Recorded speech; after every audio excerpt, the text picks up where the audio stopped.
খুব দায়িত্বশীলতার সঙ্গে উনি বেশ কিছুদিন ধরে দায়িত্ব পালন করেছেন। উনি এমন একজন নেতা, যে নেতার হাত ধরে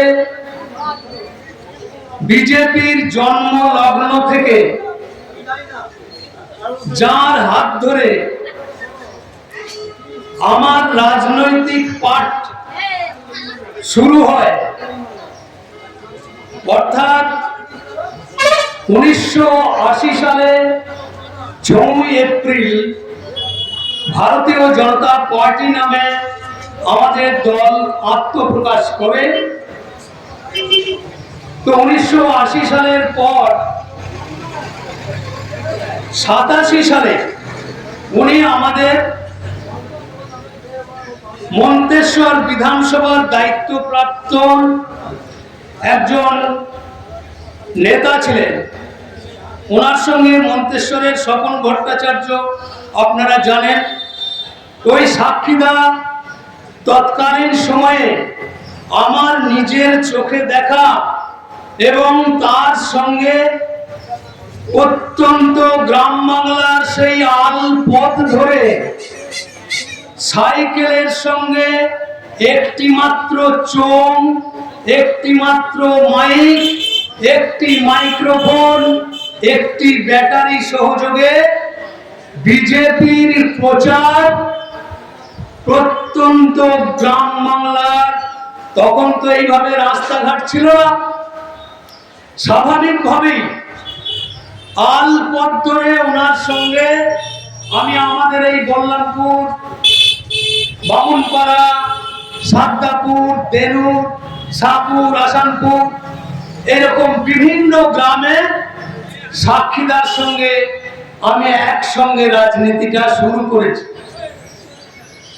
আমার রাজনৈতিক জীবন আজকের দিন পর্যন্ত প্রায় 39 বছর ধরে আমি ভারতীয় জনতা পার্টির একজন দায়িত্বশীল কার্যকর্তা। তাই আমিও সাক্ষীদার সঙ্গে আমি রাজ্য কিষাণ মোর্চার দায়িত্ব পালন করেছি 3 বছর। আমি আমাদের অখণ্ড পূর্ব বর্ধমান জেলা, সেই অখণ্ড পূর্ব বর্ধমান জেলা তৎকালীন সময়ে যে সভাপতি ছিলেন আমাদের শ্রদ্ধেয় কৃষ্ণ ঘোষ, আমি ছিলাম তার সহ সভাপতি। এবং পূর্বস্থলী দক্ষিণে আমি পর্যবেক্ষকের দায়িত্বে ছিলাম। এইভাবে দীর্ঘ 39 বছর ধরে বিভিন্ন জায়গায়, বিভিন্ন স্থানে আমি ভারতীয় জনতা পার্টির একজন দায়িত্বশীল কার্যকর্তা হিসেবে আমি কাজ করে চলেছি। আমার এই দীর্ঘ রাজনৈতিক জীবনে ইতিমধ্যে আমি কয়েক হাজার জায়গায় আমি বক্তব্য রেখেছি। এটা আমি নিজের ঢাক নিজে পেটাচ্ছি না, এটা বাস্তব সত্য।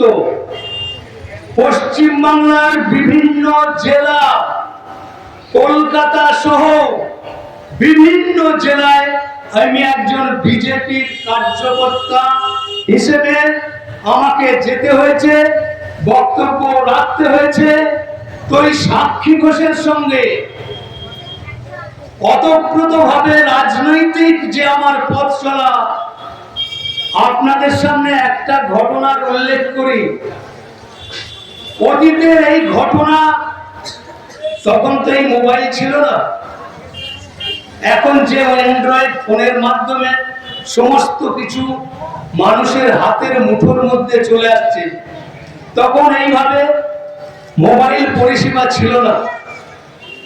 তো আমাদের প্রয়াত নেতা, রাজ্যের তৎকালীন দিনে তপন শিকদার, যে তপন শিকদার ভারতবর্ষে প্রতিমন্ত্রী হিসেবে পশ্চিমবাংলার দমদম কেন্দ্র থেকে নির্বাচিত হয়ে তিনি ডাক যোগাযোগ বিভাগের মন্ত্রিত্বের দায়িত্ব পালন করেছিলেন। তো সদ্যেও প্রয়াত তপনদার কথা এই কারণে বললাম, তার সঙ্গে আর্থিক সম্পর্কের কথা এই কারণে বললাম, তপনদা এই বাগাসন ফুলগ্রামে একটা মিটিং করতে গেছেন। দোদণ্ড প্রতাপ মার্ক্সবাদী কমিউনিস্ট পার্টি সরকার চলছে, তা তপনদাকে ওই ফুলগ্রামে মিটিং করতে দেয়নি এই সিপিএম এর নেতারা। বিগত 34 বছর ধরে পশ্চিমবাংলার মানুষকে তারা ভুল ব্যাখ্যা করে, ভুল তথ্য দিয়ে মানুষের কাছে মার্ক্সবাদের ট্যাবলেট খাইয়ে তারা রাজনৈতিকভাবে বিচরণ করেছেন। তাদের কুকীর্তির কাহিনী আমি যদি বলতে আরম্ভ করি, আমার কণ্ঠস্বর যদি এখানকার স্থানীয় কোনো মার্ক্সবাদী কমিউনিস্ট পার্টির নেতার কানে পৌঁছায়, ওনার কান দিয়ে রক্ত বেরিয়ে যাবে। আমি এত বড় কথা এই কারণে বললাম যে ওনারা এত কুকীর্তি করেছেন বিগত 34 বছরে।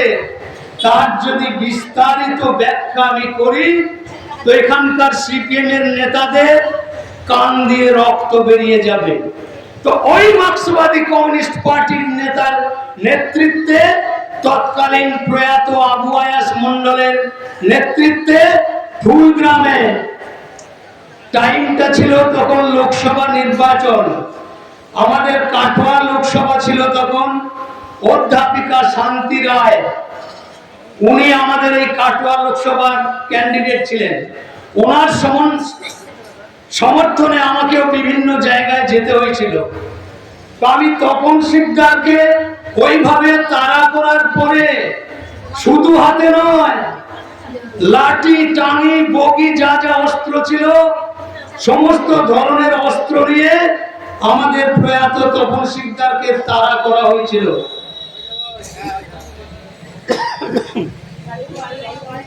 ব্যবস্থা করতে হবে। তো প্রয়াত তপন শিকদার প্রাণের ডাহায় নিজে বাঁচবার জন্য, তখন তো এই মারুতি কারও ছিল না, আর এই যে দামি দামি 4 চাকা ছিল না, জিপ গাড়ি, তখন এই নির্বাচনী প্রচারে ব্যবহার করতো জিপ গাড়ি। তো সেই জিপ গাড়ি করে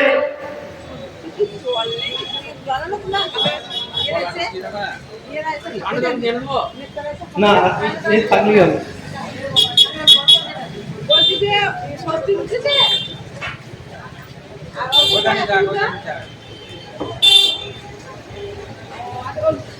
দেখুন, আমি যেটা বক্তব্য রাখছি, আমার বক্তব্য রাখা উচিত নয়, কিন্তু আমাদের জেলার নেতা, আমাদের সঞ্জীব হাজরা, উনি জেলার নেতা, ওনার নির্দেশ মতো আমি 2-4 কথা আপনাদের কাছে পেশ করছি। অতীতের কিছু স্মৃতি মন্থন আমি করছি। যে সাক্ষী ঘোষের প্রসঙ্গ তুলেছি, যে তপন শিকদারকে ওইভাবে প্রায় 1000 খানেক লেঠেল, লাঠি, টাঙি, অস্ত্র শস্ত্র নিয়ে তপনদাকে তাড়া করেছিলেন। তপনদা প্রাণের ডাহায় ছুটতে ছুটতে ওই জিপ গাড়ি করে চলে এসেছেন। এসে কুসুম গ্রামে আমাদের বিজেপি কার্যকর্তা, মিষ্টির দোকান, ওই নাদনঘাট বর্ধমান দিকে যেতে কর্নারে একটা মিষ্টির দোকান আছে, হালি নাম, সেই হালির দোকানে বসে তপনদা এইভাবে হাঁপাচ্ছে, এতটাই ক্লান্ত হয়ে গেছে, আসছে, এতটাই হাঁপাচ্ছে, আর বলছে, আরে বাপরে বাপরে, আমরা কোথায় গেছি মিটিং করতে, এ তো ডাকাতের গ্রাম, সব ডাকাত বেরিয়ে পড়েছে আমাকে মারবার জন্যে। এই কথাটা শোনার পরে আমার মনে জেদ চেপে গেল। আমি তখন তাকে ঠিক এই ভাষা, যে দাদা, যে ডাকাতরা আপনাকে তাড়া করেছে না, তো আমি সেই ডাকাতদের গ্রামে আমি অধ্যাপিকা শান্তি রায়কে নিয়ে আমি মিটিং করতে যাব। সাক্ষীরাও পালিয়ে এসছে মারের ভয়ে। তা আমি তখন তাকে কথা দিয়েছিলাম, তারা কত বড় বাপের বেটা আমি দেখতে চাই। যথারীতি মন্তেশ্বর থানাকে ইনফরমেশন করে অধ্যাপিকা শান্তি রায়কে সঙ্গে করে নিয়ে, তখন আমাদের এত লোক কোথায়, সর্বসা করলে 50টা লোক তখন জোড়া হয় না। শুধু নিজের অদম্য জেদকে কার্যকরী করবার জন্য এই বলিষ্ঠ পদক্ষেপ নিয়ে আমি অধ্যাপিকা শান্তি রায়কে নিয়ে ওই ফুলগ্রামে, যে জায়গা থেকে তপনদা পালিয়ে এসেছিলেন, সেই তে মাথায় আমি গিয়ে, কোনো স্টেজ নাই, গাড়ির মধ্যেই মাইক বাঁধা আছে, ওই গাড়ি দাঁড় করিয়ে শান্তিদি প্রথমে 2-4 কথা বললেন, তারপরে শান্তিদি আমাকে উস্কে দিলেন। শান্তিদিরও মনে ভয় আছে, পুলিশকে ইনফরমেশন করেছি, কিন্তু পুলিশ প্রোটেকশন দেওয়ার মতো কোন রকম ব্যবস্থা কিন্তু নেয়নি। তথাপি আমি মাইক্রোফোনের সামনে চলে এলাম। আর আমার এলাকার বহু মানুষ জানে যে দেবুদা মাইক্রোফোনের সামনে দাঁড়ালে ও কখন ছাড়বে, এটা একমাত্র দেবুদাই জানে। ওনাকে না থামালে উনি থামেন না। তো আমাকে মাইক্রোফোনের সামনে দাঁড় করিয়ে দিয়েছেন, আমি বক্তব্য রাখতে আরম্ভ করেছি। অনর্গল 1.5 ঘন্টা আমি বক্তব্য রেখেছি। 1.5 ঘন্টা বক্তব্য রাখতে রাখতে 2 বার ওই লেটেল বাহিনী কারণে অকারণে আমার বক্তব্য মানুষ যাতে শুনতে না পায়, তার জন্য কারণে অকারণে ওই সামনে দিয়ে মিছিল নিয়ে বিজেপির মুন্ডুপাত করতে করতে চলে গেল। স্বাভাবিকভাবেই সংসদীয় গণতন্ত্রের রীতিনীতি অনুযায়ী আমাদের নৈতিক কর্তব্য যে কোনো রাজনৈতিক দলকে শ্রদ্ধা জানানো। ওরা যখন মিছিলে স্লোগান দিতে দিতে যাচ্ছে, আমি তখন বক্তব্য থামিয়ে দিয়েছি। ওরা ওই এরিয়া ক্রস করে চলে গেছে, আবার আমি শুরু করেছি। আবার বলতে আছি, কোনো প্রয়োজন নেই, উল্টো দিক দিয়ে ঘুরিয়ে আবার মিছিলটা নিয়ে এসে আমার বক্তব্য শুনতে দেবে না মানুষকে। এই রকম নোংরা আচরণ এই মার্ক্সবাদী কমিউনিস্ট পার্টি বিগত দিনে করেছে। আর আবু আয়াস মন্ডলের নেতৃত্বে ওই ফুলগ্রামে সিপিএম থেকে বিজেপি করার অপরাধে সখাসোনা বাদ একটা গরিব মানুষ বিজেপি করতে চেয়েছে। তো আবু আয়াস মন্ডল এই লেঠেল বাহিনী পাঠিয়ে দিয়ে তার 2-3 দিন পরে তার বাড়ির খড়ের চাল উঁচলে দিয়েছে, ধানের বাকার উল্টে দিয়েছে, ডিজেল ভর্তি 200 লিটারের ড্রাম পুকুরের জলে ফেলে দিয়েছে। আর ওই সকাশোনা বাঘকে প্রাণে মেরে ফেলবার হুমকি দিয়েছে। এই ঘটনা আমি ভুলিনি। আমাদের আগুরি সমাজে হারুদা ভাগ্যধর গুপ্ত, তখনই ওনার বয়স প্রায় 67 বছর বয়স, কিন্তু বিজেপিটা মন প্রাণ দিয়ে করতেন। তা সেই সব পরিবারের উপরে এই লেটেল বাহিনী, এই সিপিএম এর তৎকালীন দিনের হারমাদ বাহিনী, ওই হারু ঘোষকে, ভাগ্যধর গুপ্তকে, সকাশোনাবাদকে ফুলগ্রাম ছাড়া করেছিল। বহুদিন ধরে হারুদা ভাগ্যধর গুপ্ত নাসিক গ্রামে গিয়ে বসবাস করেছিল। তো অতীতের এই যে স্মৃতি মন্থন আজকে আমি করছি, আমি জানি না আমাকে কখন থামতে হবে। তো আমাদের সিপিএমের কাহিনী বললাম না, আমি যদি একটার পর একটা বলতে আরম্ভ করি তো সিপিএমের নেতাদের কান দিয়ে রক্ত বেরিয়ে যাবে, সহ্য করতে পারবে না। এত কুকীর্তির দৃষ্টান্ত পশ্চিম বাংলার বহু প্রবীণ ব্যক্তিরা কিন্তু জানে। আর আমি যে বক্তব্য রাখি, যে কোনো দলের রাজনৈতিক দলের যত বড় তাত্ত্বিক নেতা হোক না কেন, আমি তাকে চ্যালেঞ্জ করে আমি বক্তব্য রাখি। আমার দীর্ঘ ৩৯ বছরের রাজনৈতিক জীবনে আমি বহু সমস্যার সম্মুখীন হয়েছি। এই পুটসুরি গ্রামের অতীতের স্মৃতি মন্থন আমি আজকে করতে চাই কিছু অংশ। এই পুটসুরি গ্রামে এমন একটা দিন ছিল, লোকে আমাকে কটাক্ষ করেছে, বিদ্রুপ করেছে। কেন? আমার সঙ্গে কোনো লোক নেই, আমি একাই নেতা, আমি একাই কর্মী, আমি একাই দেয়াল লিখছি, একাই মাইক্রোফোন ধরে এই পুটসুরি বাজারে ঘন্টার পর ঘন্টা আমি বক্তব্য রেখেছি। রাত্রিবেলায় চিমনির আলো নিয়ে, চিমনি ওই ঠনঠনি চিমনি বলে না, সেই চিমনির আলো নিয়ে আর তুলি ব্রাশ নিয়ে পুটসুরি গ্রামের অলি গলি বিভিন্ন জায়গায় শুধু পদ্মফুল চিহ্ন এঁকেছি আর বিজেপিকে ভোট দিন এই কথাটা লিখেছি। এটা হচ্ছে আমার রাজনৈতিক জীবনের একটা তপস্যা। বহু কটূক্তি আমাকে শুনতে হয়েছে। এইখানে বিরাজের চায়ের দোকানের সামনে ২.৫ ঘন্টা বক্তব্য রেখেছি, আমার সঙ্গে কেউ নেই, আমি একা। কিসের প্রেক্ষিতে জানেন? যখন প্রণব মুখার্জি, প্রয়াত প্রণব মুখার্জি অর্থমন্ত্রী ছিলেন, পিভি নরসিংহ রাও প্রধানমন্ত্রী ছিলেন, তৎকালীন সময়ে গ্যাট চুক্তি করেছিলেন।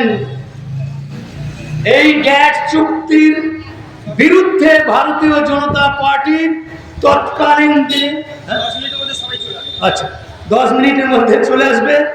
তো আমি যেটা ধরেছি,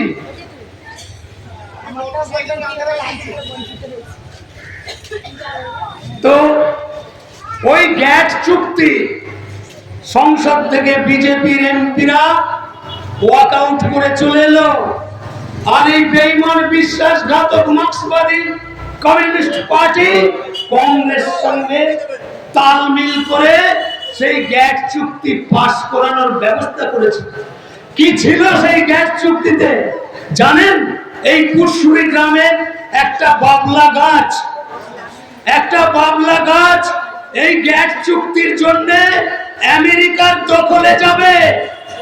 একটা নিম গাছ, সেই নিম গাছের একটা দাঁতন ভাঙতে হলে আমেরিকার পাঠানো গোয়েন্দাদের কাছ থেকে পারমিশন নিয়ে আপনাকে একটা নিম কাঠির দাঁতন করবার জন্য, ব্যবহার করার জন্য নিষেধাজ্ঞা জারি ছিল। এই রকম ভেষজ সম্পত্তি, ভেষজ জিনিস আমেরিকা করায়ত্ত করে গ্যাট চুক্তির মাধ্যমে তারা থাবা বসিয়েছিল, অর্থনৈতিক অবরোধ করেছিল। যে আলুর চাষিরা বীজ শোধন করার জন্য তৎকালীন সময়ে M6 একটা ডাস্ট পাউডার, যেটা আলুর বীজ শোধন করতে ব্যবহার হয়, আলুর বীজ শোধনের জন্য ব্যাবিস্টিন, M6 এই যে পাউডার বীজ শোধন করার জন্য ব্যবহার হয়, তার উপরেও নিষেধাজ্ঞা জারি করেছিল যাতে চাষি আলু চাষ ঠিক মতো করতে না পারে, তার জন্যই ওই সমস্ত বিষয় ওপরে যে আমি বক্তব্য রেখেছিলাম, আমাকে রীতিমতো পড়াশুনো করতে হয়। আমি রীতিমতো পড়াশুনো করে চ্যালেঞ্জ করে বক্তব্য রাখি। অনেকে ভাবে, অনেকে আবার এখানে বাজারে আছে, মানে তারা হচ্ছে রাজনৈতিক পিছন পাকা। অনেক রাজনৈতিক পিছন পাকা এই বাজারেও আছে। কেন পিছন পাকা বললেন জানেন? গায়ে মানে না আপনি মোড়ল, এইরকম একখানা ভাব করে তারা বোঝাতে চায় ও দেবু কিছু জানে না, সব কিছু সে জানে। তার জন্য সে সমালোচনা করে, হ্যাঁ দেবুদার এই বক্তব্যটা আমার ভালো লাগেনি, ওইটা না বললেই পারতো। ও কুয়েতে, ইরাকে, ইরানে কি হচ্ছে, দেবুদার ওটা নিয়ে মাথা ব্যথা করার কি দরকার আছে? আরে মূর্খ, আন্তর্জাতিক স্তরের বক্তব্য রাখতে গেলে বুকের পাটা চাই। পড়াশোনা না থাকলে বলা যায় না। তার এইসব এতি পেতি পিছনে পাতা লোকের কথা আমি শুনবো, এটা ভাবলে কি করে? তো সমালোচকরা সমালোচনা করবে, আমি আমার কাজ করে চলেছি। লালকৃষ্ণ আদবানীজির স্বর্ণ জয়ন্তী রথযাত্রা 1997 সাল 22শে জুন আমি বাধ্য হয়েছিলাম 4 ঘন্টা 10 মিনিট বক্তব্য রাখতে। 30 থেকে 35,000 মানুষ সেই স্বর্ণ জয়ন্তী রথযাত্রায় অংশগ্রহণ করব বলে ব্যান্ডেল জিটি রোড গেট, ওখানে কাতারে কাতারে গাছের ডালে বাড়ির ছাদে অপেক্ষা করছিল। আর মগরা মন্ডলের সভাপতি राजेंद्र सिंह আমাকে বলল, देवुदा आपको हमारे आडवाणी जी का रथ आने के लिए जितना टाइम लगेगा उतना टाइम भाषण देने वाला हमारे मंडल में ऐसा कोई नेता आज तक पैदा नहीं हुआ है, तो आप ही को इतना सारा हमारे कार्यकर्ता यहाँ आए हुए हैं, इन लोगों को खुश करने के लिए आप ही को बोलना पड़ेगा। हिंदी बुझते पारलेन? কারণ আমায় যে হিন্দিতে বলেছিল আমি সেই জন্য হিন্দিতে বললাম। তার মানে হচ্ছে ওই মন্ডল সভাপতি আমাকে বলল যে দেবুদা, লালকৃষ্ণ আদবানীজির রথ এখনো পর্যন্ত মেমারি ঢোকেনি, তখন বাজে রাত্রি 8:30। তার আগে 2 ঘন্টা 35 মিনিট বক্তব্য রেখেছি। Dunlop gate, GT road gate 2 ঘন্টা 35 মিনিট। একজন মার্ক্সবাদী কমিউনিস্ট পার্টির নেতা কি করেছিল জানেন? আমি যখন বক্তব্য রেখে নেমে আসছি, ওই নেতা মঞ্চ থেকে নেমে আসার পরে আমাকে এইভাবে আলিঙ্গন করে জড়িয়ে ধরেছে, বলছে দেবুদা আপনি আমাদের জ্ঞান চক্ষু খুলে দিলেন। আমরা জীবনে এইরকম বক্তব্য কোন বক্তার কাছে এত বিশদে বিশ্লেষণ, আপনার বক্তব্যের মধ্যে এত ডেপথ আমরা জীবনে কোন রাজনৈতিক দলের নেতার কাছে বক্তব্য শুনিনি। আমি বললাম, দাদা ওই দেখুন গাড়ি দাঁড়িয়ে আছে আমাকে ব্যান্ডেল মোড়ে নিয়ে যাবার জন্য, কি বলতে চাইছেন সেটা বলুন। উনি বললেন, এই যে আপনি কাশ্মীরের 370 ধারা নব জঘন্য ধারার বিস্তারিত ব্যাখ্যা করেছেন। আমরা মূর্খের স্বর্গে বাস করছি, আমরা শুধু নোংরা রাজনীতিটাই করেছি, প্রকৃত সত্য জানবার চেষ্টা আমরা কোনোদিন করিনি।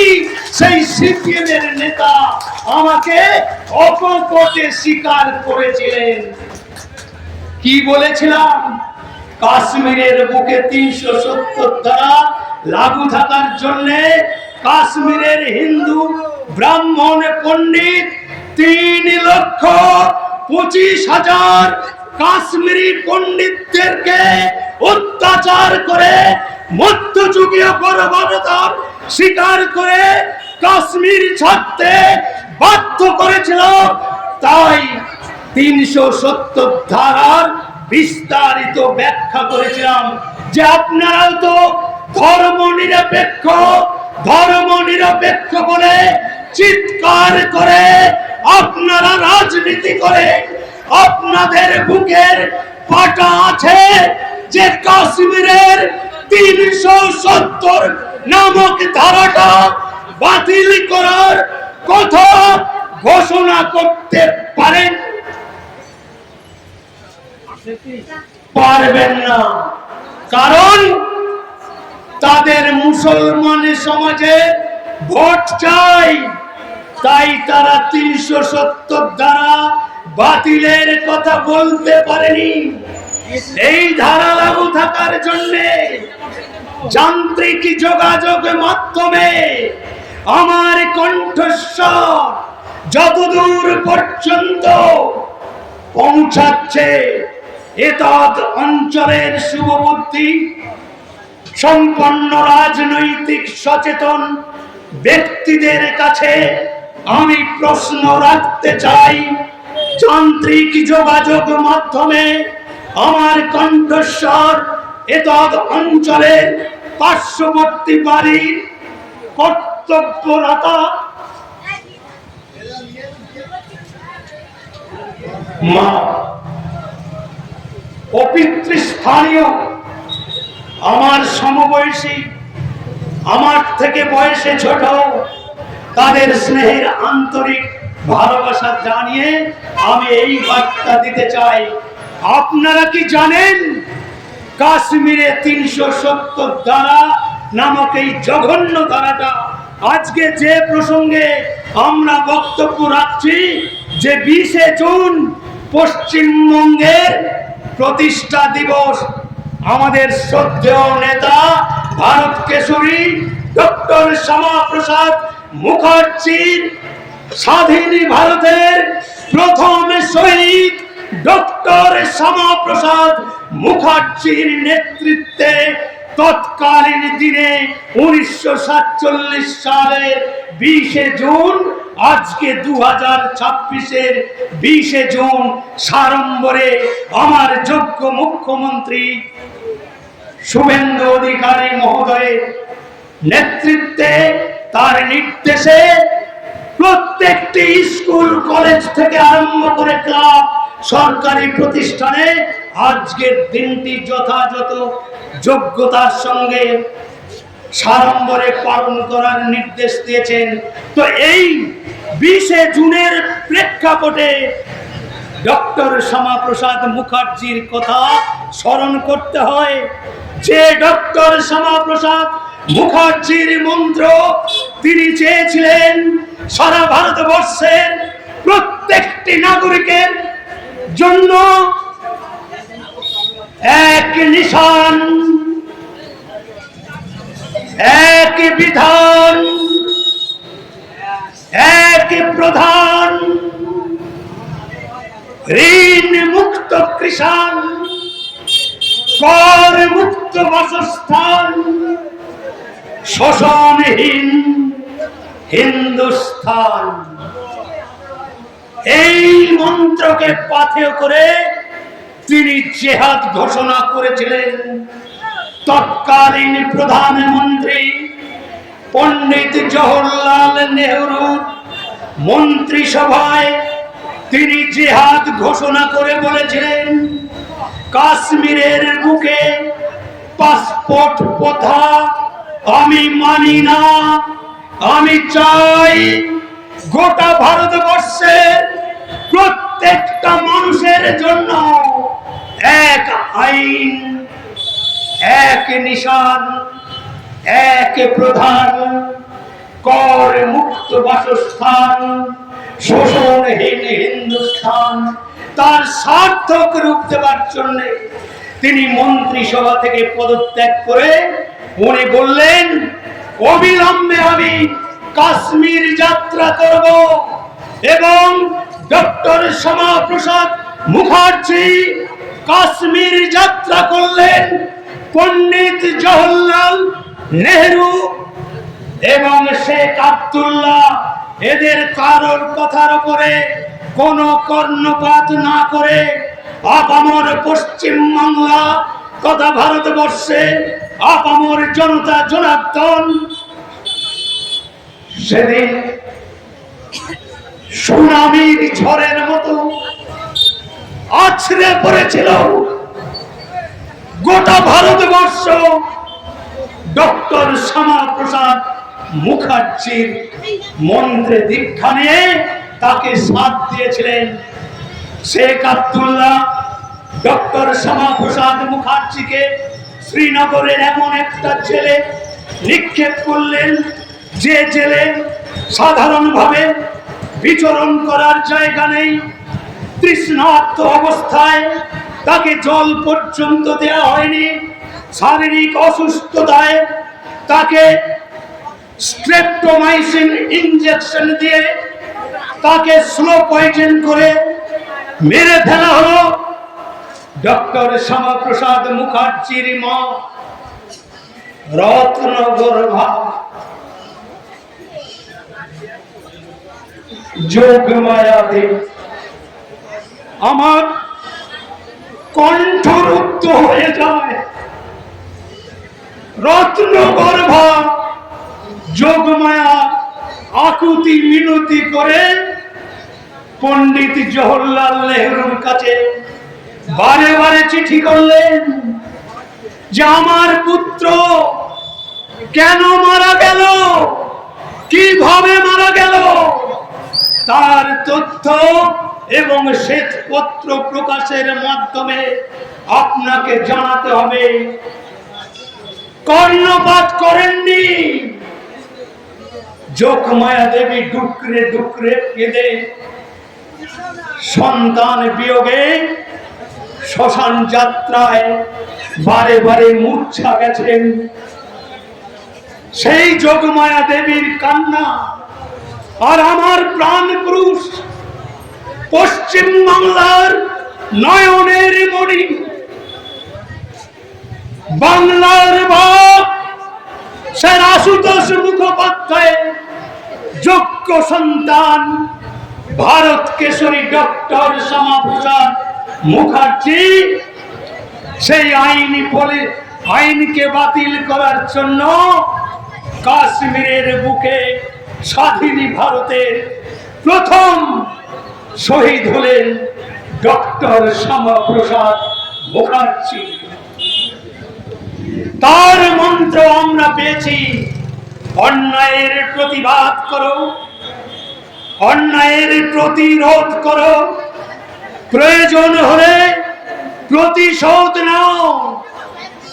আমি যান্ত্রিক যোগাযোগ মাধ্যমে যে মা ভগ্নী ও পিতৃস্থানীয় যারা বাড়ির অন্দরে থেকে আমার কণ্ঠস্বর শুনতে পাচ্ছেন তাদের কাছে যে প্রশ্নটা আমি করতে চেয়েছিলাম সেই প্রশ্নটা হলো, কাশ্মীরে এই 370 ধারা লাগু থাকার জন্য সারা ভারতবর্ষের তৎকালীন দিনে অর্থাৎ 1998 সালে অটল বিহারী বাজপেয়ী যখন প্রধানমন্ত্রী হলেন তখনকার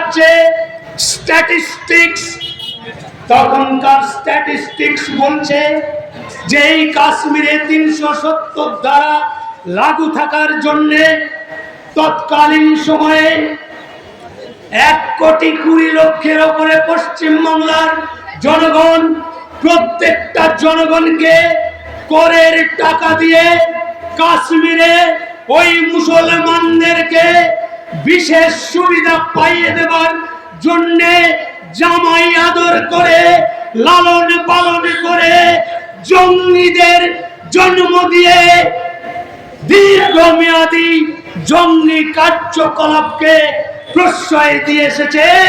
আর তার ফলস্বরূপ যে স্ট্যাটিস্টিক্স অটল বিহারী বাজপেয়ী বলতে চেয়েছেন এই 370 ধারা লাগু থাকার জন্য সর্বভারতীয় ক্ষেত্রে ঋণের বোঝা চেপেছে 5,57,000 কোটি টাকা বৈদেশিক এবং অভ্যন্তরীণ ঋণের বোঝা গোটা ভারতবর্ষের 120 কোটি মানুষের মাথার উপরে চেপেছে। তৎকালীন সময়ে একটা শিশু জন্মগ্রহণ করলে তার মাথায় 38,000 টাকা ঋণের বোঝা নিয়ে সেই শিশুটিকে জন্মগ্রহণ করবার অবস্থায় ছিল। আমার প্রধানমন্ত্রী, সারা বিশ্বের শ্রেষ্ঠ প্রধানমন্ত্রী অটল বিহারী বাজপেয়ী, তিনি শপথ নিলেন যে মন্ত্র উচ্চারণের মাধ্যমে আমার নেতা ডক্টর শ্যামাপ্রসাদ মুখার্জির মন্ত্র, যে ঋণ মুক্ত কৃষক, কর মুক্ত বাসস্থান, শোষণহীন হিন্দুস্থান, তার সার্থক ইমপ্লিমেন্টেশন করবার জন্য আমার প্রধানমন্ত্রী পদক্ষেপ নিলেন। প্রথম 13 মাসের সরকার গঠনের মাধ্যমে $30 মিলিয়ন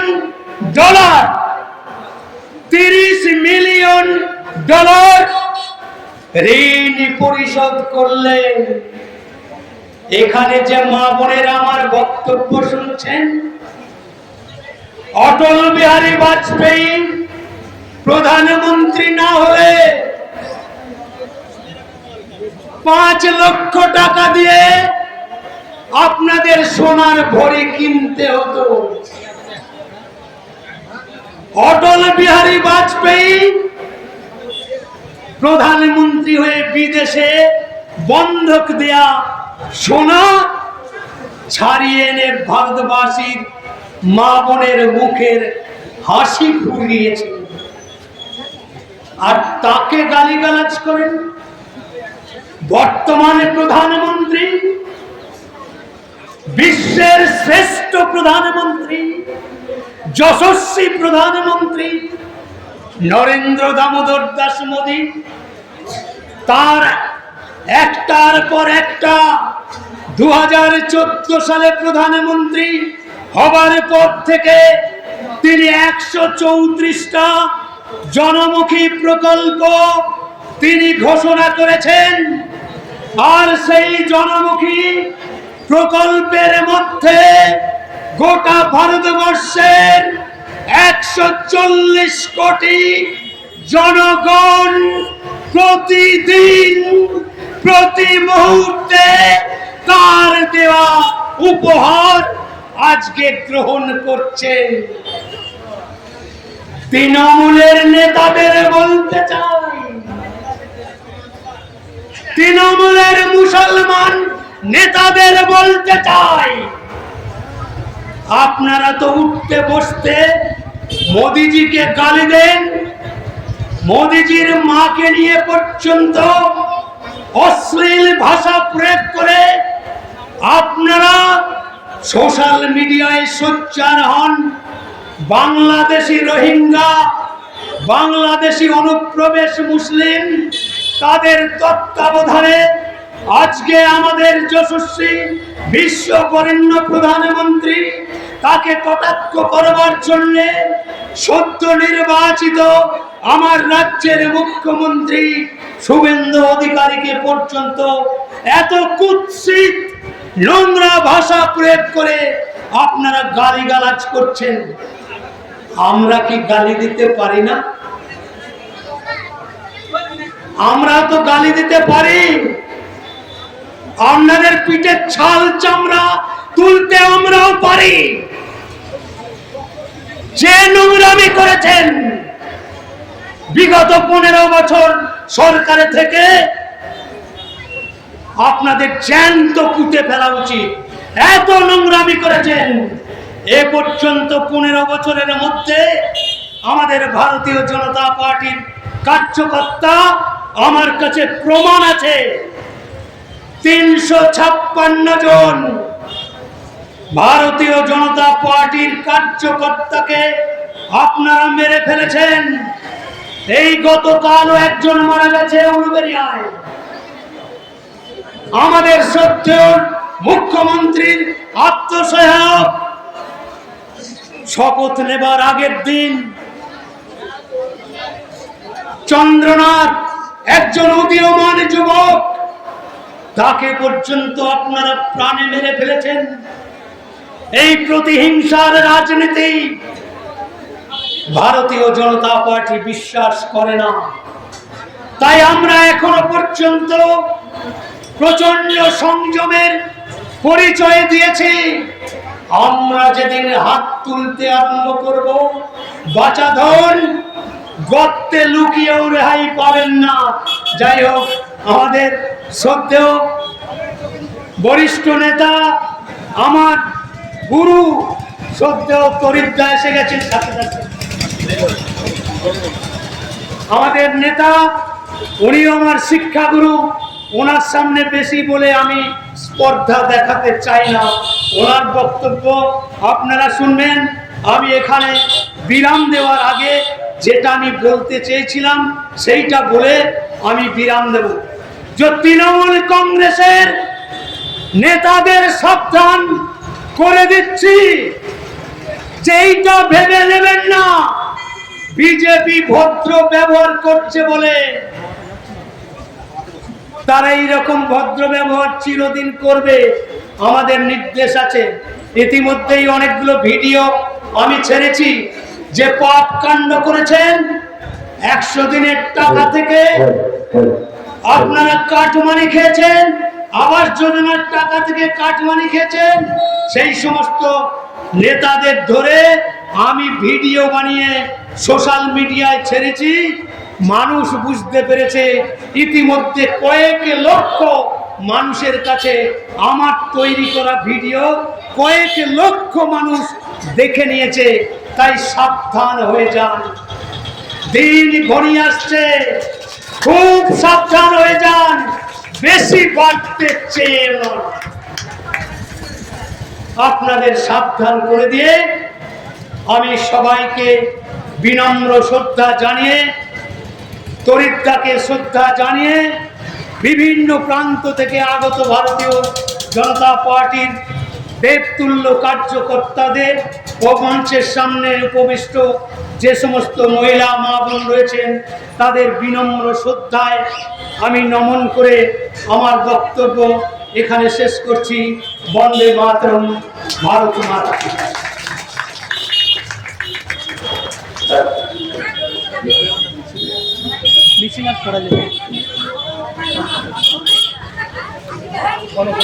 সম্মানীয় দেবু মামা আপনাদের সামনে দীর্ঘক্ষণ বক্তব্য রাখলো।